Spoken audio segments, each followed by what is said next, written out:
Good day. I'm Jamie, an OpenSciEd teacher facilitator and item writer. The materials in this lesson can be a bit intimidating at first, but later on, I'll show you how I was able to handle the construction of the water dropper systems and troubleshoot its operation. I've run this lesson multiple times, and I'm always surprised with what the students come up with. It's definitely worth the time needed to construct the water dropper systems. We'll start off with a brief overview of what happened in the previous lesson. In lesson number 1, we figured out warmer and wetter locations tended to have more lightning storms. And in the US, summer months in the Southeast were more likely to have lightning storms. We also explored the personal hazards of lightning storms. In lesson 2, this lesson, we're exploring if water is necessary for lightning to occur. Before we dive into the details of the lesson, let's consider some of the lesson's logistics. This lesson is a one-day, hands-on investigation, which will require about an hour of preparation to build the water dropper system. This may take longer the first time you make your water dropper systems, but it'll be quicker in subsequent years as the systems are reusable. I'll have some suggestions to help with the process later in the slide deck, and I've listed here several teacher support videos for building and troubleshooting the water dropper system, along with a video of the water dropper system and galvanometer running as an emergency backup if you're struggling with the water dropper system on lesson day. There are 2 main chunks in this lesson. Let's see what's happening in each. In the first chunk, we revisit our initial consensus model to identify that we weren't totally sure whether rain was necessary for lightning to occur. We analyze the data about the relationship between falling water and lightning flashes and figure out that there is a strong correlation between them. We are wondering, though, if falling water causes the lightning flashes or if they just happen to be correlated. In chunk 2, we use the water dropper system to test if falling water can produce a buildup of charge, leading to sparks similar to lightning. We figure out that the falling water can produce lightning-like sparks in our water dropper system. We wonder if there's a buildup of charge in other areas of the water dropper system and notice static effects in the system that bring up new questions. From these 2 chunks, we figure out that rain from clouds is correlated with lightning formation, and falling water in the water dropper system leads to the formation of a lightning-like spark. We'll take a minute to consider the key moments in each of the chunks in lesson 2. Part 1, we revisit our initial consensus model and consider the relationships between the components of the model and when and where lightning occurred based on the data we explored in lesson 1. We then introduce the progress tracker and its purpose to help us track our new learning as we work together to develop our science thinking. There's a key navigation piece at the end of this part, depending on where your students are with their thinking about the rollout of falling water with lightning. If students are unsure of water's role in lightning formation, you may want to direct the students to start to consider if falling water has anything to do with lightning.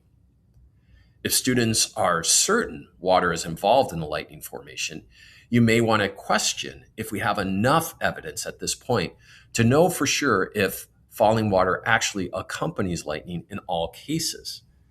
And lastly, if students have not mentioned falling water or rain in their model, you may ask if there's something we can do in the class to provide some evidence to determine what lightning is and where it comes from. In part 3, we discuss the difference between a causal and correlational relationship to help us consider which relationship explains the rain occurring with lightning. Further, this will help us to clarify the merits and limitations of our consensus model. Merits and limitations that may come up during this discussion include that our consensus model does allow us to consider the components that we think are important, are visible, and provides framework for considering particle level descriptions. But at this point, we can't use it to say how falling water is correlated to lightning. It is important to have this discussion to emphasize the iterative process of modeling and how modeling helps us to reveal not only what we know, but also what we need to explore further. We are making our thinking visible through this process, not simply posterizing what we think we know. In part 6, the water dropper system is used to allow students to help us consider the relationship between rain falling and lightning. We noticed the parts of the water dropper system that are similar to our consensus model, and we see that as water runs through the water dropper system, a lightning-like spark is produced between two pennies. This investigation generates a lot of wonderings and provides motivation for our next lesson. Where do we go from here? At the end of this lesson, we take close stock of what we figured out from the water dropper system investigation. And we come to consensus that moving water can generate a lightning-like spark, but we're curious what the spark is. So we generate a list of objects we'd like to use to help us test aspects of the water dropper system to gain a deeper understanding of the spark. The water dropper system involves some careful building and setup. So let's consider some of the materials, managements, and tricks next. First, the building process of the water dropper system takes time. Plan on taking about an hour for the build after a 15-minute pre-read of the build instructions. This is not a task that you should try to do the morning of or even the night before. You're going to want to make sure the system is built and running, and this may require some additional time to troubleshoot your first run. It is best to build multiple water dropper systems, as you'll want to set up several in your room for students to explore over the next several lessons. This is most easily done using an assembly line method and multiple teachers if you have multiple teachers teaching OpenSciEd. When building the water dropper system, make sure to carefully and neatly drill your holes to the specific size indicated in the instructions, and use a good quality hot glue to assemble your fittings. Leaks can be maddening in the running of the water dropper system, so double check that you've sealed all your fittings before running it with your students. If you have a leaky fitting, it's best to strip off all the old hot glue and reseal rather than trying to fix it by adding more. Don't be surprised if you need to do this each year. But once the systems are built, resealing will typically only take a few minutes. When running the dropper system, environmental conditions in your room will affect the ability to produce a spark. If possible, come in early the day of the lesson to set up your dropper systems with time to fiddle and fix if necessary.